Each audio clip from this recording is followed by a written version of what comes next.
Sydney, around 500,000 people in Sydney and its surrounding areas had by Thursday been told to evacuate or prepare to flee floodwaters as torrential rain lashed an extraordinarily long stretch of the Australian east coast.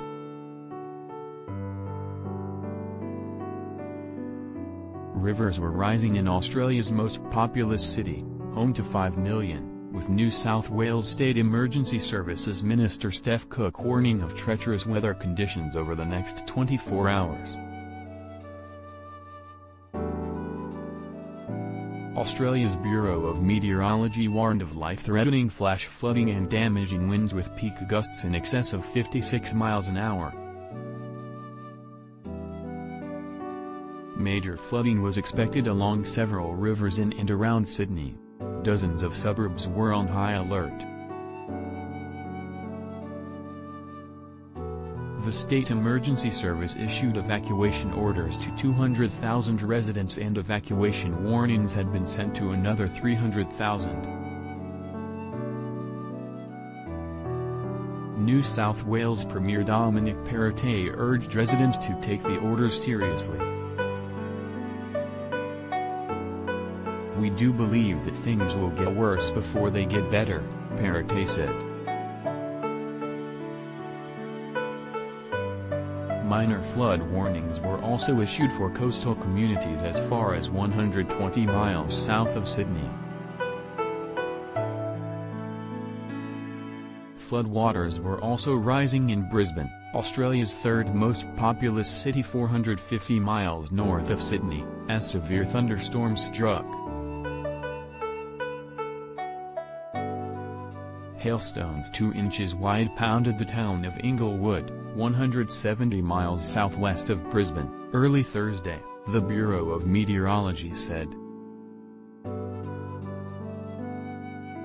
Extraordinarily heavy rain brought flash floods to the Queensland state coast 310 miles north of the capital Brisbane last week, and a south-moving low-pressure system had since brought the rain south of Sydney. The flooding has claimed 14 lives in Queensland and neighbouring New South Wales since February 22, when the body of a 63-year-old woman was recovered from a submerged car at Belly Park, north of Brisbane. In New South Wales, a 54-year-old man was found Friday in a submerged SUV in Matcham, 50 miles north of Sydney. Most recently, a man in his 70s was found in his flooded apartment Wednesday in Lismore, New South Wales. 4 people died in the town of 28,000.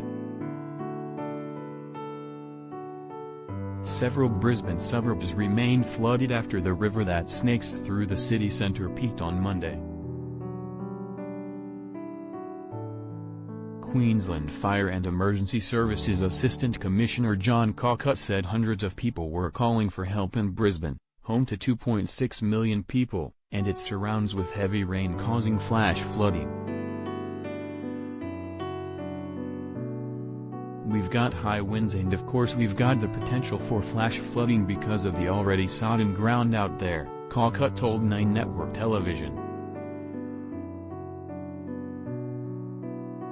Because of the saturation, creeks are rising very, very quickly, drains, storm water areas, water is bubbling up from below ground so it's right across Brisbane, Cooke added.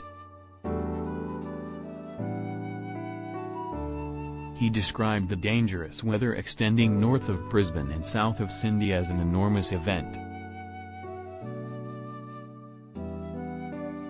Bureau of Meteorology forecaster Laura Buchel said thunderstorms brought the chance of more flooding, extending 280 miles north from Brisbane to Bundaberg during the next day or two. "This is a very dangerous and potentially life-threatening situation for southeast Queensland," Buchel said.